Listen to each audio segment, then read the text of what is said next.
दोनों में से एक करना।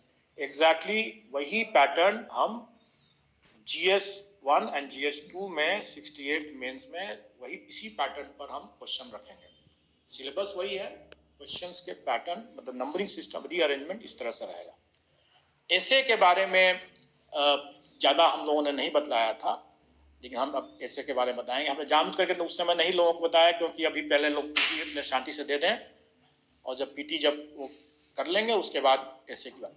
ऐसे जो है वो कभी भी वो जीएस पेपर का एक्सटेंशन नहीं होगा, मतलब कि वो जीएस की जांच नहीं है। जीएस के लिए तो GS1 एंड GS2 है ही, जनरल स्टडीज का पेपर है ही। ऐसे जो रहेगा वो आपका राइटिंग स्किल और एनालिटिकल स्किल्स को ही देखेगा। वो आपके जीएस का फिर से परीक्षा नहीं ले रहे हैं हम, ऐसे अलग है, उसको जीएस से कोई लेना देना नहीं होगा।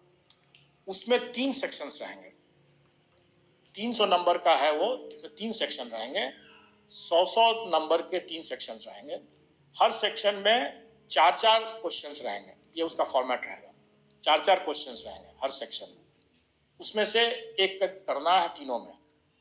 उसमें 2 तो आप समझें कि जीएस नहीं है, तो आप सिलेबस उसका सेम है जो कहीं भी रहता है, सिलेबस में हम कोई एक्स्ट्रा नहीं करें। लेकिन उसके लिए मेरा मानना है कि उसके लिए आपको ऐसे न्यूट्रल टॉपिक्स दिए जाएंगे जिसमें कि आपके अपनी जो एनालिटिकल स्किल है, विश्लेषण की क्षमता है और आपकी जो लेखनी की जो क्षमता है, उसका ही आपका करना है। आपको कोई उसके लिए विशेष कहीं पढ़ना नहीं है, लेकिन आपको जरूर प्रैक्टिस जरूर करने की जरूरत पड़ेगी। पढ़ना ज़्यादा नहीं है, आपको कोई भी चीज़ के बारे में अपना विचार जरूर रखना है। कोई भी चीज़, छोटा छोटा चीज़ भी हो सकता है, कोई बड़ा चीज़ हो सकता है, फिलोसफिकल चीज़ हो सकता है, कुछ भी हो सकता है, कहावत हो सकता है, मुहावरा हो सकता है, उसका आप एनालिसिस कीजिए।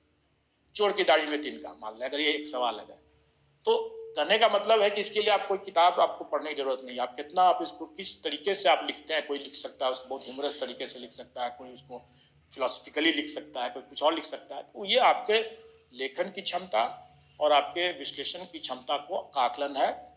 और इसमें 4-4 ऑप्शन रहेंगे हर सेक्शन में और 100 नंबर के रहेंगे। तीसरा सेक्शन जो होगा वो थोड़ा बिहार ओरिएंटेड रहेगा, बिहार राज्य, बिहार से ओरिएंटेड होगा। उसमें कोई जरूरी नहीं है कि वो आपका, जैसे मैंने बताया कि जीएस का वो पेपर नहीं है। आपसे पूछा जा सकता है कि लिट्टी चोखा के बारे में आपको क्या कहना है,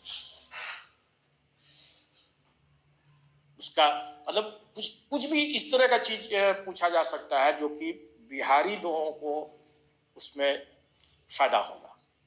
और ये उद्देश्य भी है कि उनको प्राथमिकता मिले, इसलिए उसमें वो बिहार ओरिएंटेड और बिहारी संस्कृति, बिहारी कला, बिहार के बारे में मतलब कुछ ऐसी बातें होंगी, कहावत, जो जिस पर कि वो आधारित होगा।